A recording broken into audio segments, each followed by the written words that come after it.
नमस्कार दोस्तों, स्वागत है आपके अपने YouTube चैनल में। आज हम पढ़ने वाले हैं एक बहुत ही इम्पोर्टेंट टॉपिक। जब भारत देश आज़ाद हुआ था तो उसके समय पर राष्ट्र निर्माण की क्या क्या चुनौतियां थी। जब भारत आज़ाद हुआ था तो आप ये सोच लीजिए 14 अगस्त को तो पाकिस्तान का स्वतंत्रता दिवस मनाया जाता है और 15 अगस्त को भारत का मनाया जाता है। ठीक है, तो ये 14 और ये 15 तारीख जो थी, ये विभाजन की वो तारीख थी जिस देश मतलब ये खुशी का भी दिन था और गम का भी दिन था। एक तरफ तो हमारा देश आजाद हुआ था, हमें उसका जश्न मना रहे थे हम, और दूसरी तरफ हमारे देश के 2 टुकड़े हो चुके थे। चलिए कोई बात नहीं, वो देखते हैं। अब आगे बढ़ते हैं। हमारे पास मेन 3 चुनौतियां थी राष्ट्र निर्माण करने के लिए। उसमें से पहली चुनौती जो थी वो थी एकता। अब इतने बड़े देश में सब लोगों को आपस में एक सूत्र में बांधे रखने की एक बहुत बड़ी समस्या थी, क्योंकि भारत में आप जानते हैं कि कितने सारे लोग कई तरह की भाषाएं बोलते हैं। ठीक है, तो इस वजह से और कई विभिन्न धर्मों के लोग रहते हैं। तो एक समस्या हमारे साथ ये थी कि हम किस प्रकार से सभी लोगों को एकता में बांध के रखें, एकता के सूत्र में बांध के रखें। दूसरा सबसे इम्पोर्टेंट जो चुनौती था वो था लोकतंत्र को बना के रखना। लोकतंत्र को हम कैसे बना के रखें, ये हमारे संविधान निर्माताओं के लिए, हमारे जो राष्ट्र के निर्माण करने के लिए जो संविधान सभा बैठी हुई थी, उसके लिए सबसे इम्पोर्टेंट काम ये था कि लोकतंत्र को कैसे बना करके रखा जाए, किस प्रकार से लोकतंत्र में लोगों की आस्था हो, लोगों का विश्वास हो अपने प्रतिनिधि के प्रति, अपने संविधान के प्रति, किस प्रकार लोगों का विश्वास बना रहे लोकतंत्र। और ये लोकतंत्र में सबके लिए लोकतंत्र हो, ये पूरे भारत के लिए। तो ये एक इम्पोर्टेंट और बहुत बड़ी चुनौती थी कि इतना बड़ा देश है और उसमें लोकतंत्र की व्यवस्था को बना के रखना, ये बहुत बड़ी चुनौती थी अपने आप में। अब हम बात करते हैं समाज कल्याण की। अब ये समाज कल्याण यानी तीसरी सबसे इम्पोर्टेंट चुनौती थी, सबसे महत्वपूर्ण चुनौती थी कि समाज का कल्याण हो। इस समाज के कल्याण का मतलब ये हुआ कि हमें पूरे सभी नागरिकों का कल्याण करना है। हमें सभी जितने भी लोग हमारे पूरे भारत में रहते हैं, हमें सबका कल्याण करना है, ना कि कुछ लोगों का, ना कि कुछ वर्गों का। अगर कुछ वर्गों का कल्याण होगा तो हमारा जो राष्ट्र निर्माण करने का सपना था वो कभी पूरा नहीं हो पाता। ठीक है, तो ये 3 चुनौतियां जो थी हमारे भारत के सामने, भारत में राष्ट्र निर्माण के सामने, वो ये 3 समस्या इंपॉर्टेंट थी और इसको ध्यान में रखते हुए हमारा राष्ट्र का निर्माण किया गया।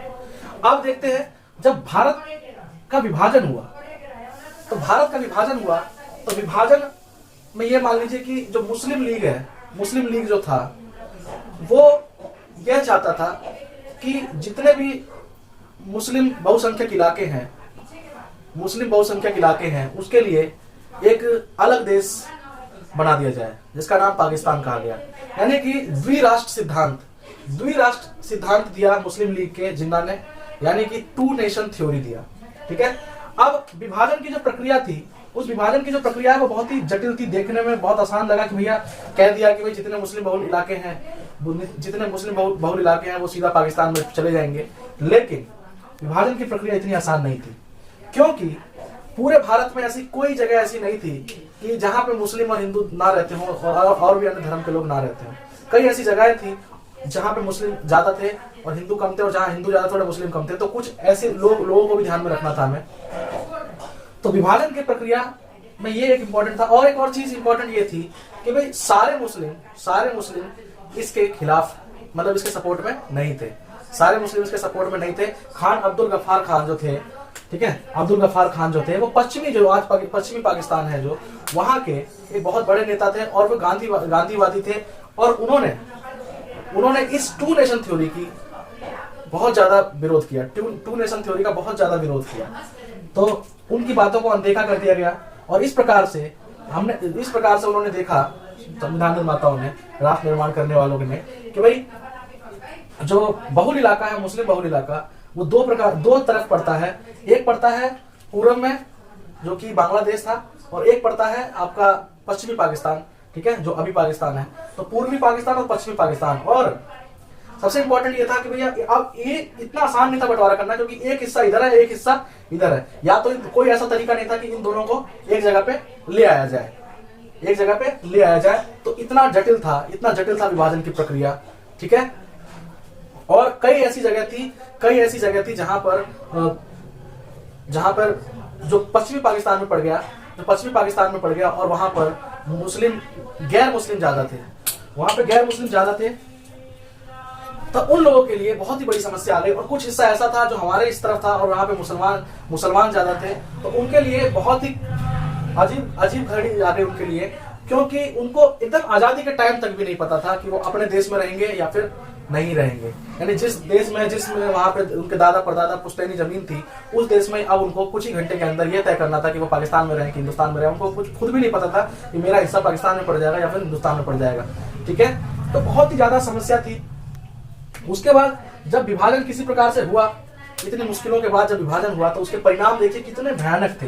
उसके परिणाम इतने भयानक थे कि बहुत सारे दंगे हुए।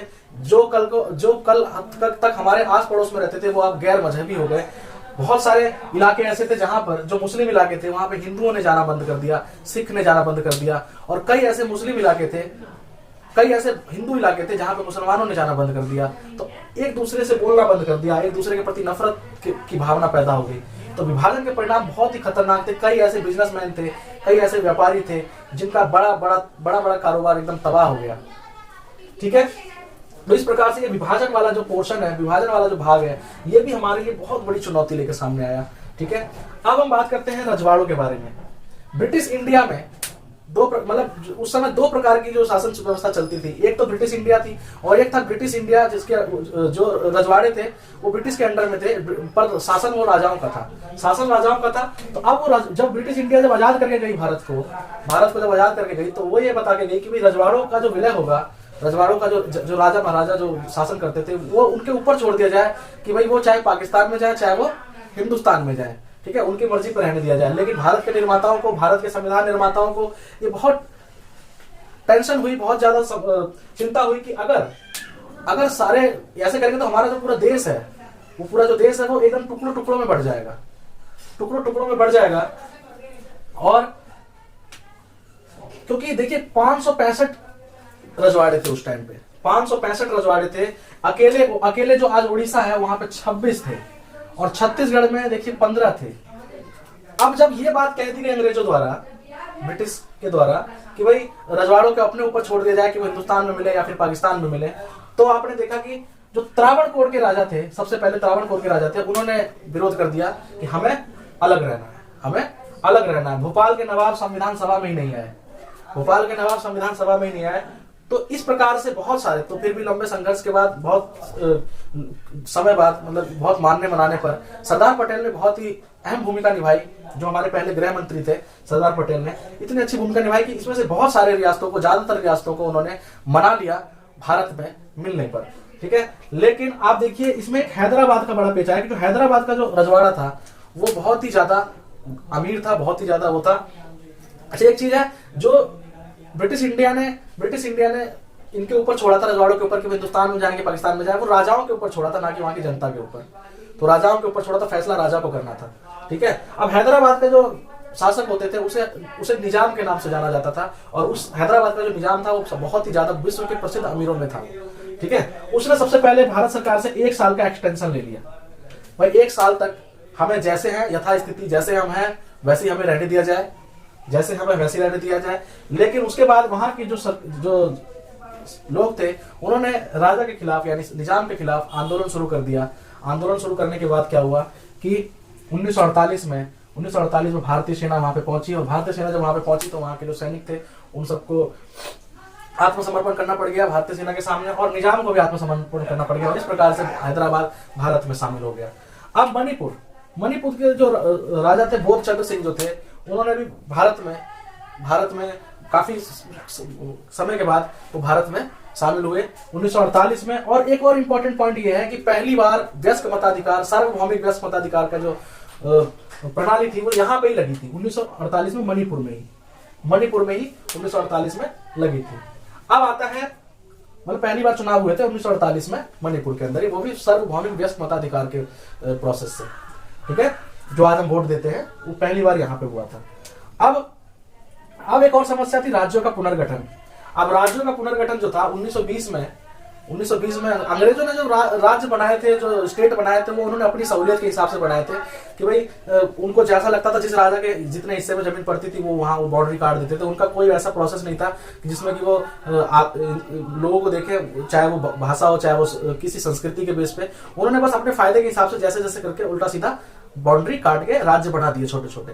लेकिन हमारे संविधान निर्माताओं को ये लगा कि भैया भाषा के आधार पे 1920 में नागपुर का जब अधिवेशन हुआ तो भाषा के आधार पे इन्होंने वादा किया देश पे कि भाषा के आधार पे राज्य बटा दिए जाएंगे, ठीक है। लेकिन बाद में इनको लगा कि अगर भाषा के आधार पर अगर बना दिए जाएंगे तो देश जो है वो देश की एकता में चुनौती आ जाएगी। देश में हो सकता है कि आगे चल के कोई भी राज्य जो है अलग होने की कोशिश करने लगेगा। तो बहुत चिंता हुई संविधान निर्माताओं को, बहुत ही जो हमारे राष्ट्र निर्माता थे उनको बहुत ही चिंता हुई, और बाद में तो इसके लिए सोच विचार करने लगे।